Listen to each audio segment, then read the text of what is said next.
Backfield. Backfield Cole. I'm getting violent.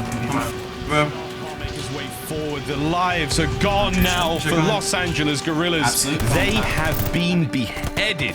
And that crown from Major 2 has just rolled all over the floor in Tuscan. 20 seconds, all down to Spart. This has been a massacre. You're lost in the sauce, my brothers. We can't listen to a gun in the game, so shit.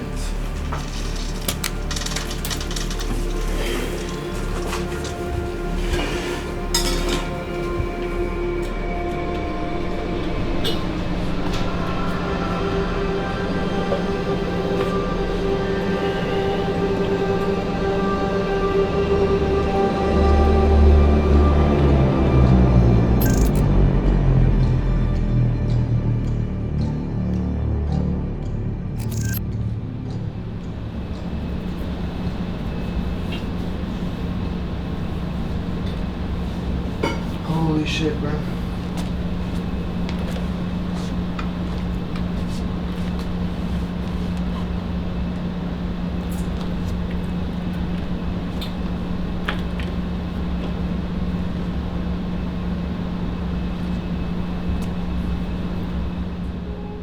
If there was any hope for things getting better going forward, that would have had to have been like a really big bounce back day. And like it wasn't, obviously. And I think the other part of it was just like, we have, in the grand scheme of our schedule for stage 3, it's not like the easiest schedule, it's not the hardest schedule, but we had one of our tougher matches in Optic to start. So if you're gonna lose one, that would be one that, not that you'd be okay with losing, but if you're like kind of plotting out what the results are gonna be for the stage, like that's one you look at as it could be a potential loss, obviously. But then going into the Minnesota one, like I think we were all expecting, that was a match that we feel like we should be winning. And so to come into it and to get like absolutely stomped out, I think that was kind of like the last straw in a lot of ways. After that, something kind of had to change in the environment, and it sucks. Like I said, I don't think it comes down to one person, or I don't think it's one person's fault or anything like that.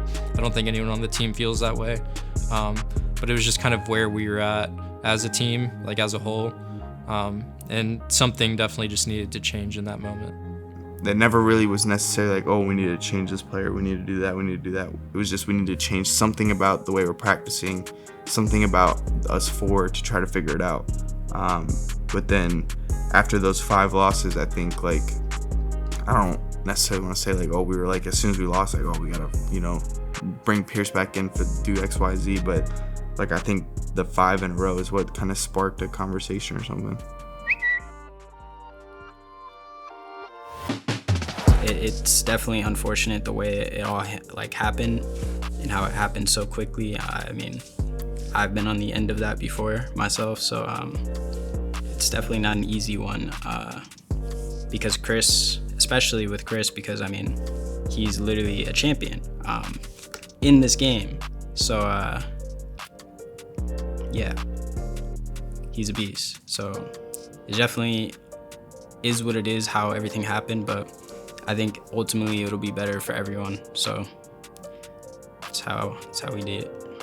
Conversations happened around like, let's say Monday. I mean, I was just talking with Rick and he was asking me a bunch of questions. It wasn't like, it was kind of like it wasn't like a direct like, oh yeah, you're like, we're gonna bring you back in. It was more like trying to figure out like help or like ways to like, basically try to get the team on the same page or like figure out things that they're doing wrong. And like I basically told them all those things, and it's just watching all the matches feels like just there's a lot of things wrong, and it doesn't seem like they're not even trying to get fixed, and like that's like kind of a problem.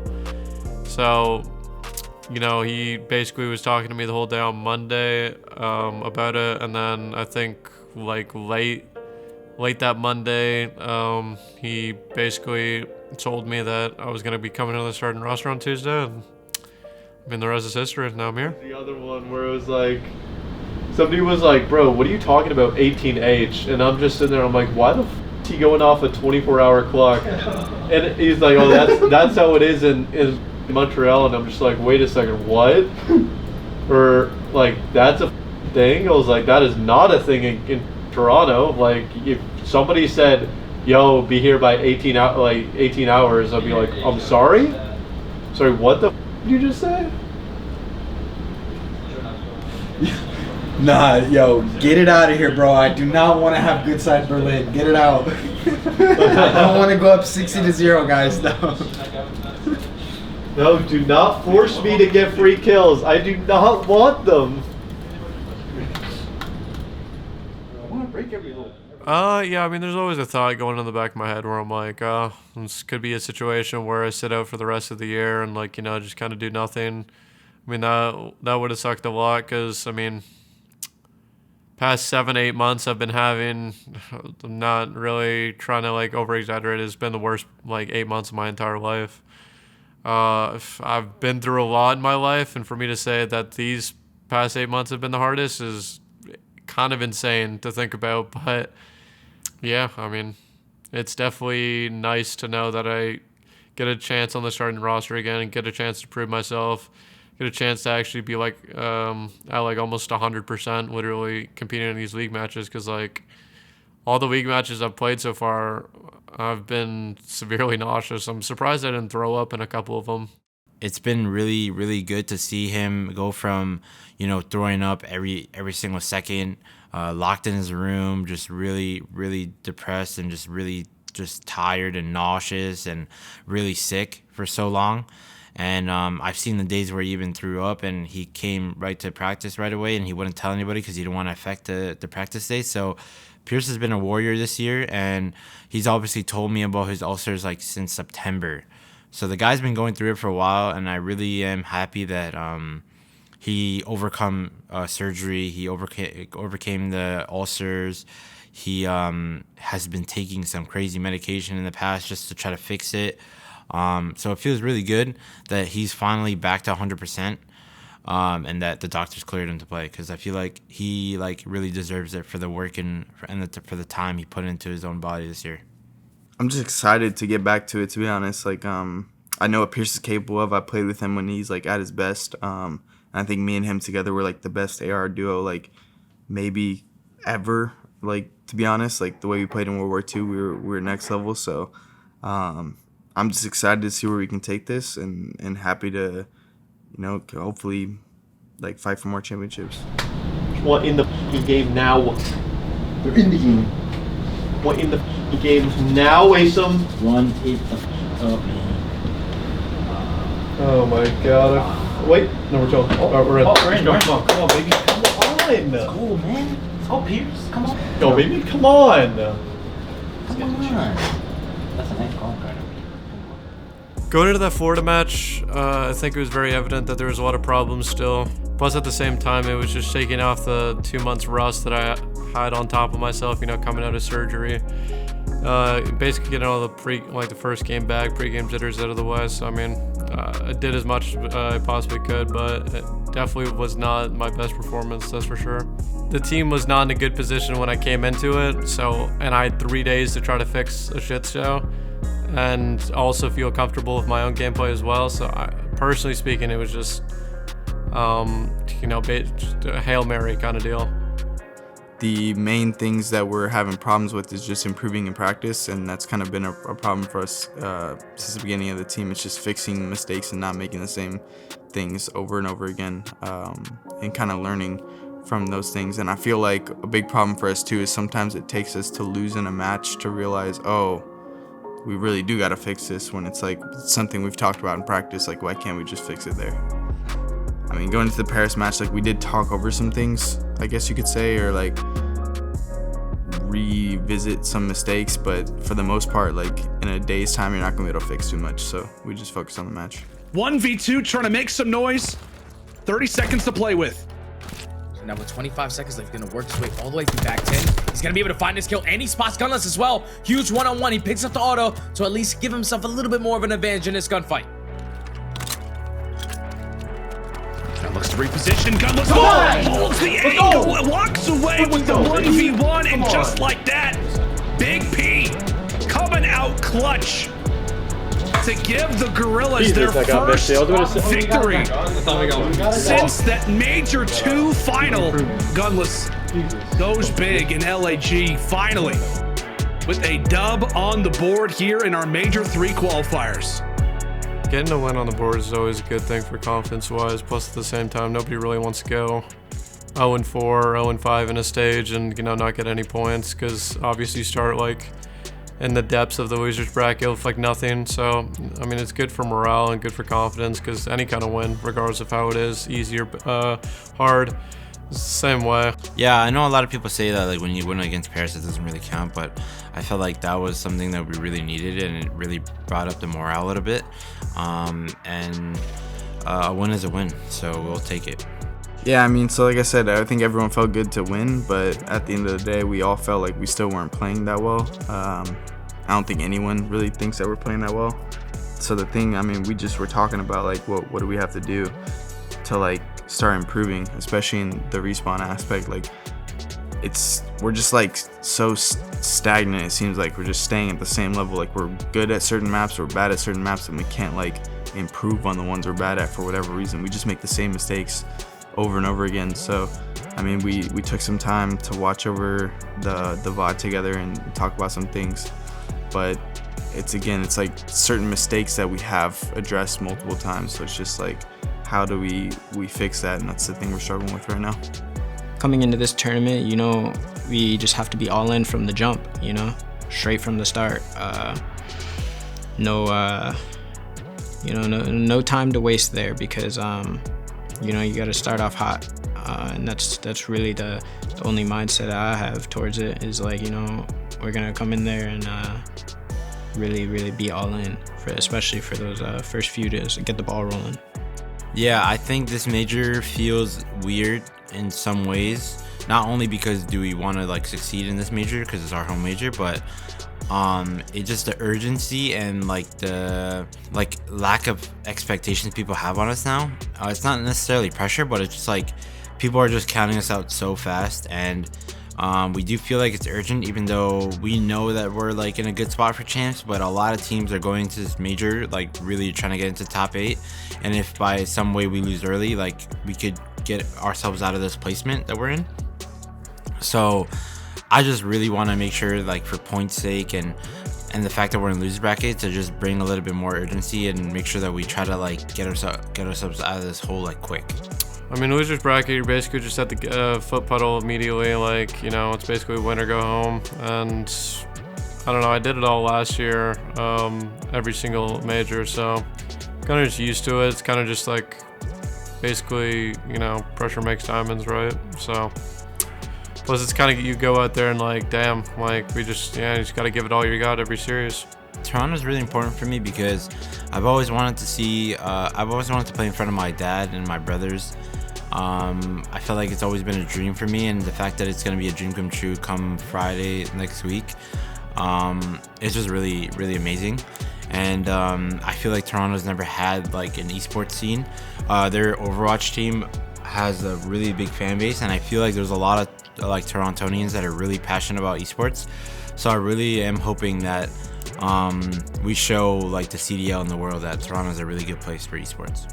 It's a dream come true to play at home. I mean, you know, you never would have thought growing up competing for 7-8 years that I thought I was going to be playing in Toronto, since it's usually Call of Duty's all kind of like US based, or so I mean, I was always hyped to play in Toronto back in like 2020 before COVID happened. You know, I was really excited to be able to do that, but now to have a chance again to actually compete in Toronto in front of home crowd and get to see family and all that stuff, I mean, it's definitely a blessing.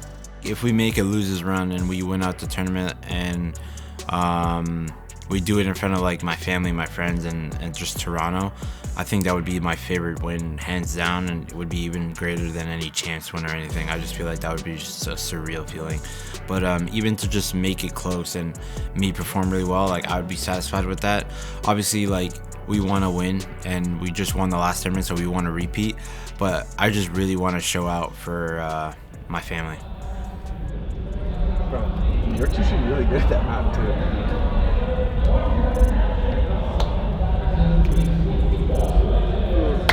We can still do this, guys. Guys, we can. It's over. Now we had it. They get hyped up the game.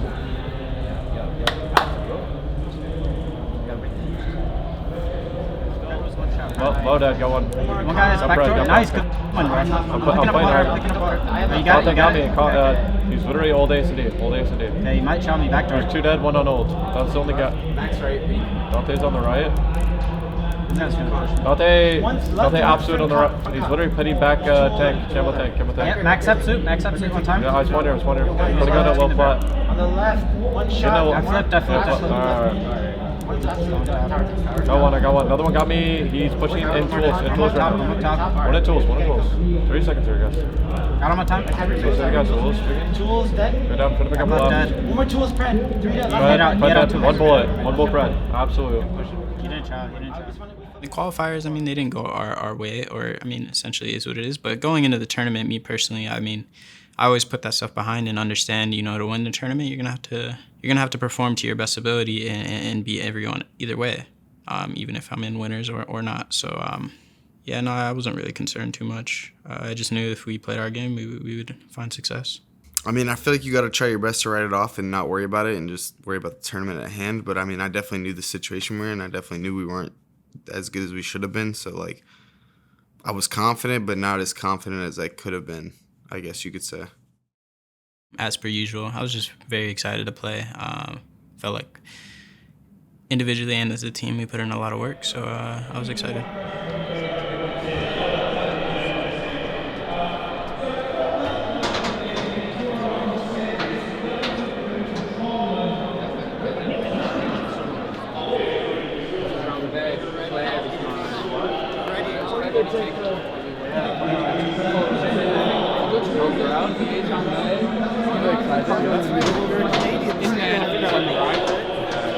This is true home field advantage. Hockey rink. Canadian. We're going to be lining up on the stairs. You guys will walk out on the left side. There's that little LED wall right in front of the area. So you walk on the left side, and then you'll go to the far right, whoever's first, and then go into your desk right there. Got it? And the marks aren't at the very front of the stage. You'll see them. They're right in line with the desk. Awesome. Have fun, guys. Yeah. So the left side of the small LED wall.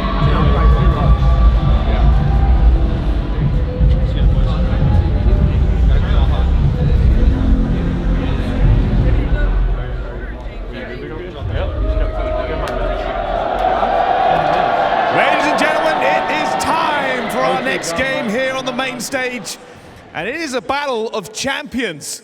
Our Major 1 defending champions and our Major 2 defending champions will now throw down. It's LA Guerrillas!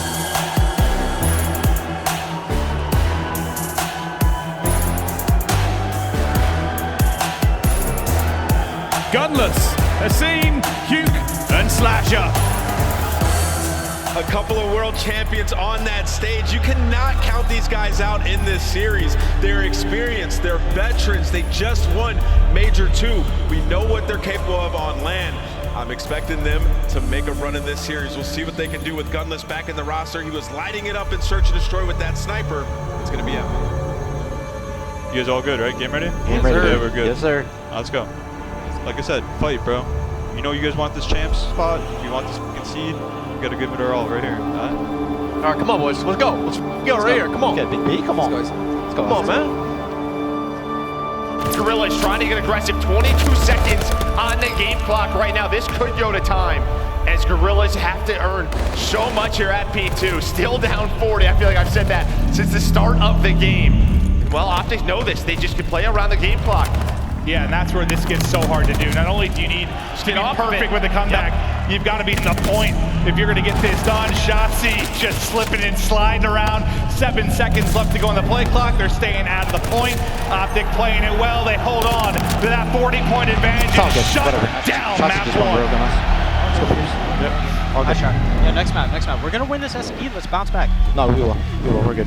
Now to a 1 versus 1. Shotzi, Asim on a heater these last 2 rounds. He's just inching his way forward. The child's gonna come out and Shotzi. He'll close out the map. I am so confused.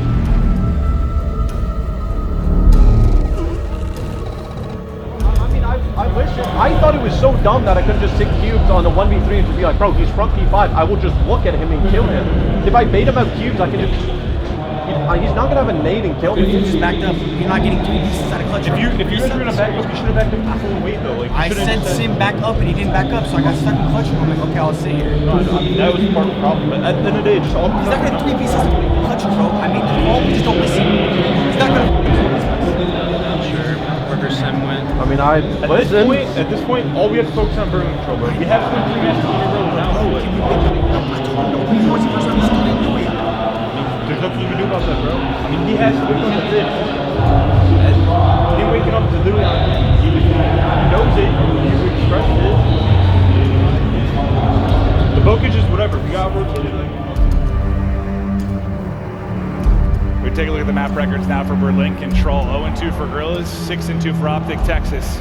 Well, They're looking to close it out here. Guerrillas, I believe that what we had was they've lost the last 9 controls they've played. They were 0-5 in Major 3 qualifiers. They've played every map. They didn't win once. So we'll see. They're going to need a miracle to get it going here. It only takes 1 push, though. 1 push. It'll be the final one for LAG for their tournament hopes to try to send this to a round 5. A Seaman Slasher in, but it's Shotzi on the flank. Trying to time it, and he's just gonna wait. He's gonna wait for his teammates off a spawn, and that should do it. A Seam, he gets taken down. Dashi and ProLu with a couple of more, and Optic with a big 3-0 victory.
Yeah, it doesn't matter if it's a hometown crowd or not. I mean, yeah, it sucks since it was in Toronto, but I mean, any loss is gonna depress me. Any loss is gonna make me feel like absolute crap, and just the same thing over and over again. I mean, I don't really get any closure from talking it out because it's just the same problems over and over again. For me, it's just, I just gotta go out, do my own thing, and kind of just, regain what is lost, I guess you could say. Like, it's just not a good feeling, literally just constantly overthinking and just, feeling like, all that hard work that you put in is for really nothing. The only thing I was thinking about was, damn, we freaking suck. But like I said, I was aware going into the tournament that we were not as good as we could have been. So it was like, it sucked to go out last, but it didn't like shock me that we lost Optic, you know what I mean? Like, you could just tell from practice and stuff that we're just like kind of all over the place. Our slaying isn't there. Individual performances are bad. We're not fixing team mistakes. It's just all over the place, and you can't expect to win when you're not making progress in practice. It's a team thing, definitely. I think going into, I think that we need to be a little bit more of a team, because I think we can all agree, sometimes the game feels off, the rhythm is off, the tempo and pace of the team is off. And I don't think that's anyone to blame. And it just feels like, basically what I said, the tempo is off as a team. So I think that is no one to blame. It's kind of our doing as a collective. And you just have to move forward and really try to come together as a team in these next coming months. Disappointed, pissed, upset. I don't know.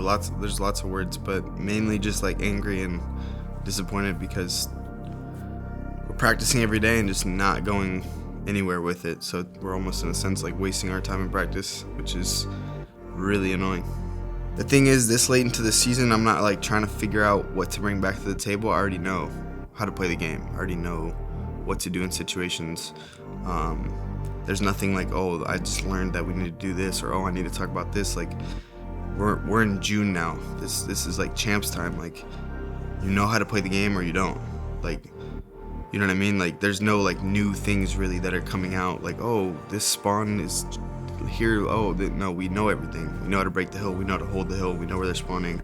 For the most part, squad spawns can be weird, but we know how to play S&D. There's nothing like new. So for me, after this, it's just like I'm just trying to get my mind off it. Just trying to go out and talk to somebody about something else. Just kind of forget that it happened, so I can like clear my head pretty much. I don't know. I'm just trying to look forward to stage 4. We have to do well on that one to make champs. Mind blowing. We won an event. We're on the edge of not making champs. But yeah, you just have to worry about the future. I mean, I think there's no reason for us not to be able to be the best. I mean, we have that caliber of players on our team. I think that's why I say I'm not disappointed. It's like, dude, like, look at who's on our team. There's no reason why we can't figure it out. I mean, there is, obviously, but as it shows, but I'm basically saying that we're more than capable of winning, and we're more than capable of doing it again. That's not everything, of course, but there's no reason to even be disappointed in my eyes. I mean, we've done our best as a team and as a collective. Now we go back to the drawing board. We look what we can reevaluate as individuals and as a team, or we continue to do the same thing. I think that choice is on us. So we'll see what happens.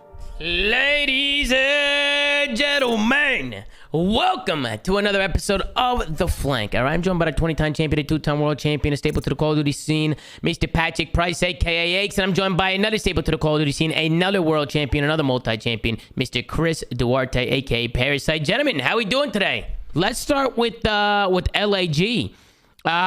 So they made some changes. They're gonna move Asum to the bench. They're gonna move Big P to the bench. I'm not really too sure what they're doing with Gunless, but Asum's gonna be on the bench for sure. And they're bringing in Neptune, and they're bringing Spart back in from their major. What did they win? Major 2 or Major 3? Major 2. Major 2 champion Spart, right? They end up moving Asum to the bench. They bring Spart back in with Neptune. It's gonna be Slasher, Spart, Neptune, and Hook as the squad for the Los Angeles Guerrillas. And at first, I just want to hear you guys' opinion on the roster. Do you guys think that it's a good roster? What do you guys think? So after Toronto, we had another disappointing finish. So when we were thinking about the 2-man change, SMGs are extremely crucial to like any team. When you go from the top teams, you see how impactful some of these SMG players are. And it's very hard and rare to find the ones that are going to like make that team to the next level and bring them there. I think that's where we found like our inconsistencies on this team. At times, I think you've seen Asum be MVP level, and then obviously, like I said, you've seen Kyler in finals be a different type of player. So it's just finding consistencies and just finding like that mesh of like the SMG role. And I mean, that's where when we went to finding like how can we make this 2-man change. Going through the market, Neptune just kind of won the Toronto tournament, and obviously there was some flack about like the whole New York situation, but I could definitely see his progress as a player. I think in Call of Duty, some players take a little while to learn the game and kind of get comfortable, and I think he's kind of to that point this year that he's extremely comfortable in himself and in the game. So I'm really happy that we gave him a shot because, again, he's definitely been making some noise, and I think he definitely deserves it. With the qualifiers coming up, we just know that we only have a limited amount of time making a roster change. We have about like a week and a half of practice. These qualifiers for a lot of teams are going to be extremely crucial. They are kind of like do or die for seeding, their champs qualification. So I think that a lot of these teams are going to be going as hard as they can because winning 1 or 2 matches can mean so much for your team. And I think that coming into these matches, we have Toronto and New York, our first 2. You obviously know Neptune had some like past with New York, so you obviously see like that little grudge match there. Toronto had a really good like performance at their home event.